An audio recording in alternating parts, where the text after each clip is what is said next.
wrapping up some final work.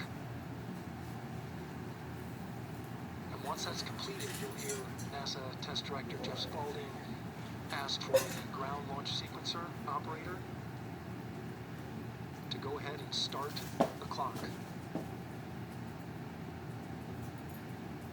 The ground launch sequencer is an application software. It runs on top of the launch control system in the fire room. It acts like a conductor of an orchestra, executing hundreds of commands in precise order and timing. It's all autonomous. All right, copy that, and we're verifying our constraints.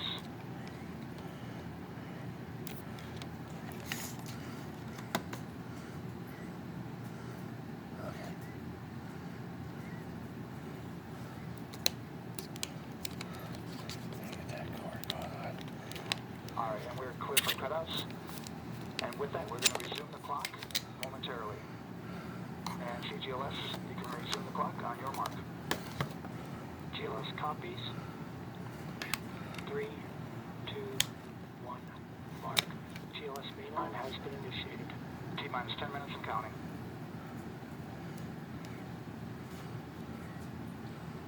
And that begins terminal count. Our new T0 is 6:35 p.m. Eastern Time. 6:35 p.m. Eastern Time. We are now counting down to liftoff of Artemis 2.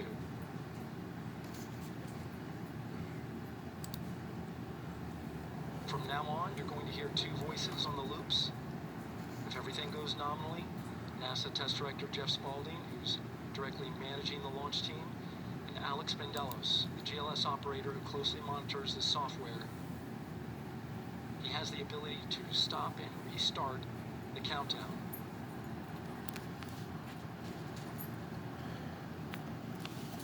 A lot of people ask about whether there's a launch button. There certainly is not. And rock. Our new T0 is 22:35:12. Houston flight copies. 22:35:12. Affirm. There you heard confirmation of the exact T0, 6:35:12 seconds p.m. Eastern Time. Again, our T0 is 6:35:12 seconds p.m. Eastern Time. But as I was saying, there's no launch button. This is autonomous, but there is a button that keeps you from launching. And that button allows the GLS operator to pause the countdown outside of terminal count and during terminal count and submit a hold to the next holding point. So the clock won't stop right away. If there's an issue, we'll go to the next stable holding point. This is how GLS configures the rocket and ground systems to a stable point where they can stop the countdown if that's needed. But right now, we are counting down. Our next big milestone, looking to retract the crew access arm. GLS is go for crew access arm retract. And there you see the crew access arm moving away.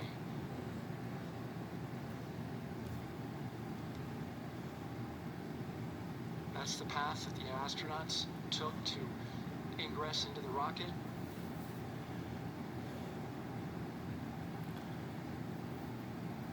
Until this point, that was their way off the pad if they needed to evacuate. But now with that arm retracting, the backup transitions to a launch abort system. And they'll begin arming that shortly.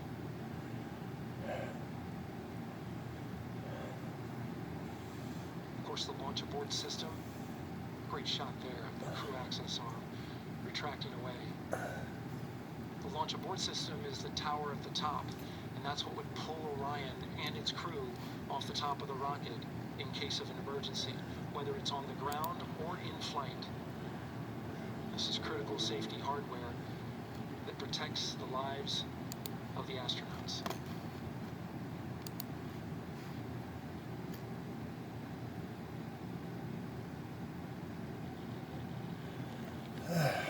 Starting at T-minus 6 minutes, the GLS will start bringing that and other high-energy systems online, starting with core stage pressurization.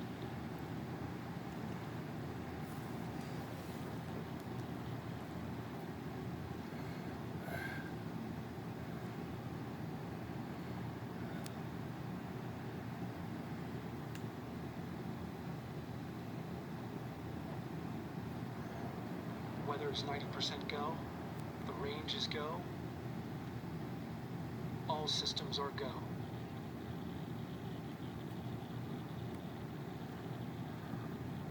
TLS is go for core stage tank pressurization.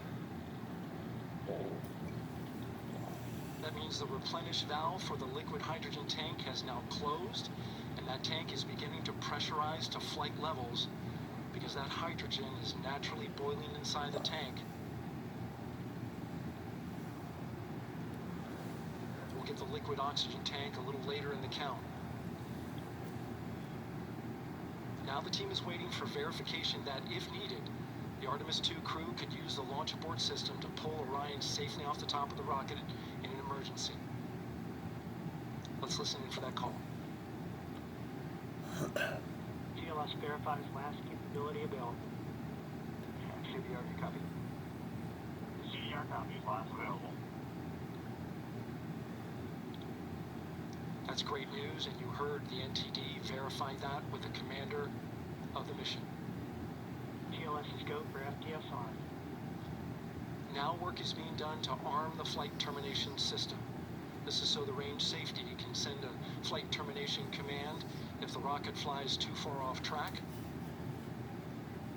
There's a brief built-in delay, so the launch abort system has time to pull the astronauts safely first. LH2 high flow bleed check.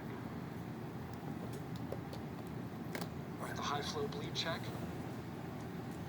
That's so the cryo team gets verification that the RS-25 engines, all 4 of them, are in the proper temperature range for launch.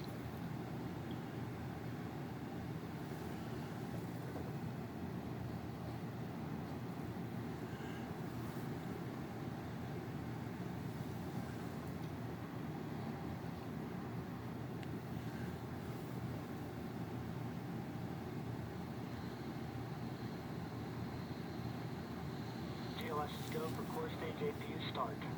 Core stage APU start, those are auxiliary power units. High-speed turbines which provide pressure to hydraulic pumps that steer the RS-25 engines. We're going to see a gimbal test a little later at T-minus 2 minutes and 30 seconds. This is what allows that to happen.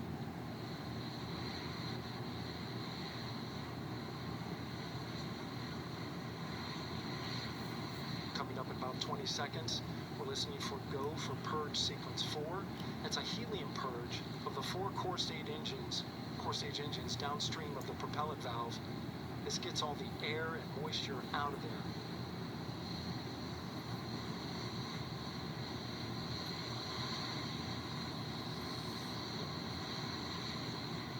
GLS go for purge sequence 4. Moving through the milestones. All is looking good.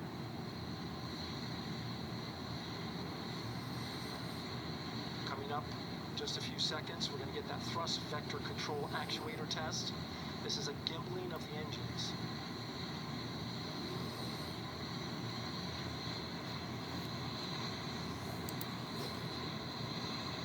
There are the 4 RS-25s, 3 of them Shuttle Heritage, 1 of them built from shuttle parts. And there you see them moving.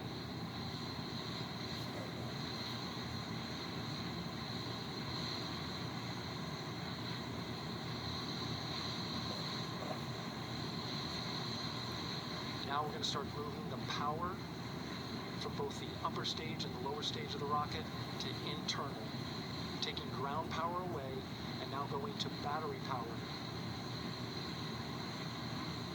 GLS is go for upper stage power. All right, power is removed from the rocket's upper stage, the ICPS, and it's been switched to battery. Same milestone for the lower core stage coming up at T-minus 1 minute and 30 seconds. Right now, the 4-person Artemis 2 crew is 248,000 miles away from the moon. And if all goes well, they will fly by it in 6 days. TLS is go for core stage to internal power. All right, there's the rocket's core stage, which houses 3 flight computers, is now on its own power. There's no more hold time because there's no more margin on these batteries. so we'd have to recycle back to T-minus 10 to recharge if we had a hold.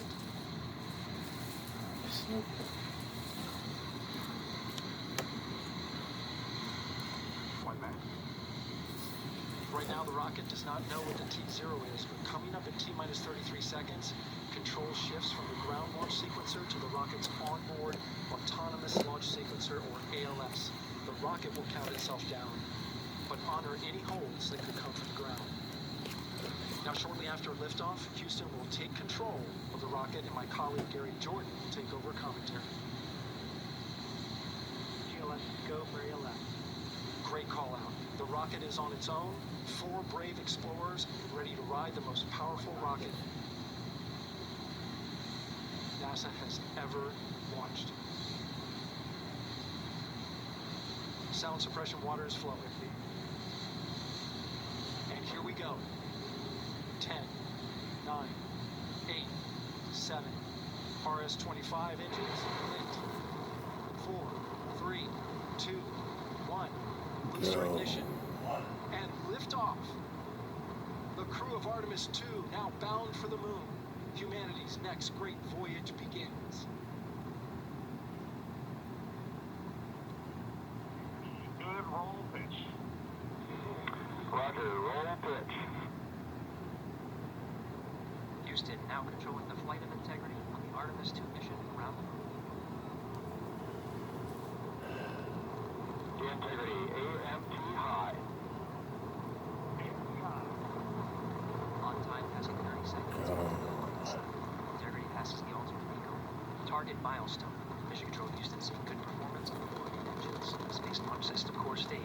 Integrity, 3 miles in altitude. Traveling more than 1,200 miles per hour.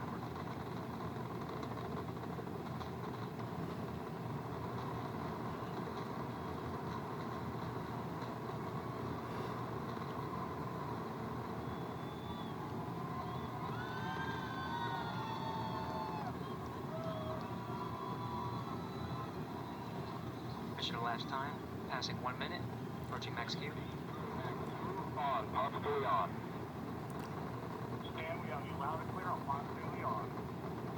Have you the same? Communication signal transfer confirmed as Integrity and its crew go supersonic. Approaching 90 seconds into the Artemis 2 mission. Integrity is 14 miles in altitude, 8 miles downrange, traveling more than 2,600 miles per hour.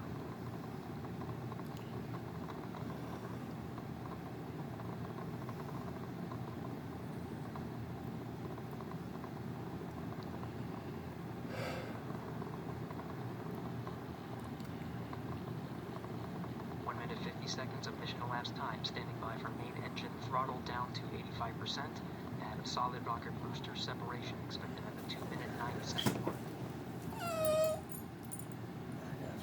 See throttle down? A lot of people watching this Confirmed building. separation.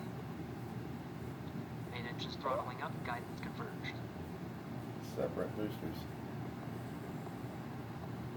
Main engine.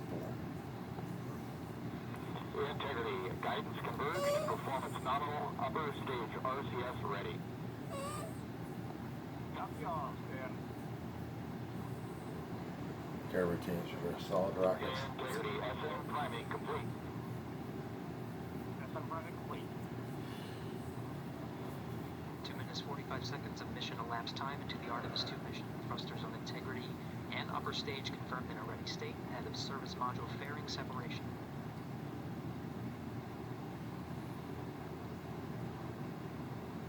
Into the flight. Integrity 49 miles in altitude, 78 miles downrange, now passing 5,000 miles per hour.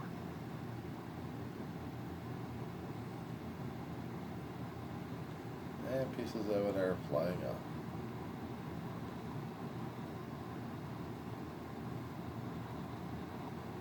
Standing by for launch board system jettison. Houston Integrity, good last jettison, great view. Copy jettison, Team Eco 8+02. We see you sail on board, Stan. And And Houston has you loud and clear on Tigers at the Carmen line. Outstanding, Stan. We have this city. 3 minutes 50 seconds into the flight of Artemis 2, Wiseman, Glover, Cook, and Hansen cross the boundary to space with good comm checks. GPS signals acquired after last jettison now working on internal checks to verify accuracy. Flight Dynamics Officer analyzed the time of main engine cutoff, confirmed at 8 minutes 2 seconds, time of MECO.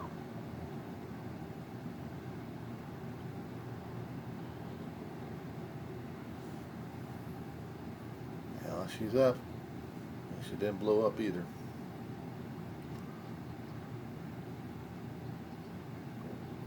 She's still heading into orbit.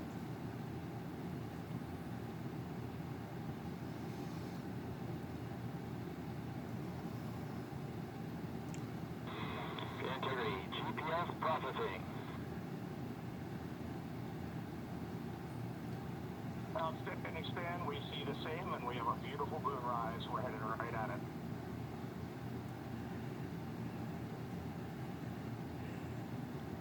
Approaching 5 minutes into the flight, Commander Reed Wiseman confirms he has visuals of his destination. GPS guidance, navigation, and control software finishes internal checks and sends to navigation channels. Integrity, 3 engine press. 3 engine press. On time, now passing 5 minutes 20 seconds of mission elapsed time into the Artemis 2 mission. At this point, 3 good main engines are all that's needed to carry Integrity to a nominal main engine cutoff target. Though at this time, we're seeing 4 good engines here in Mission Control Houston.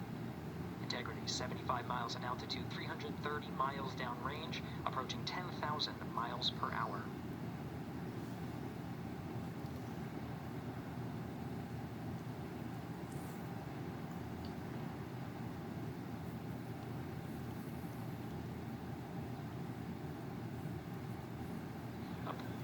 Integrity, looking good at 6 minutes.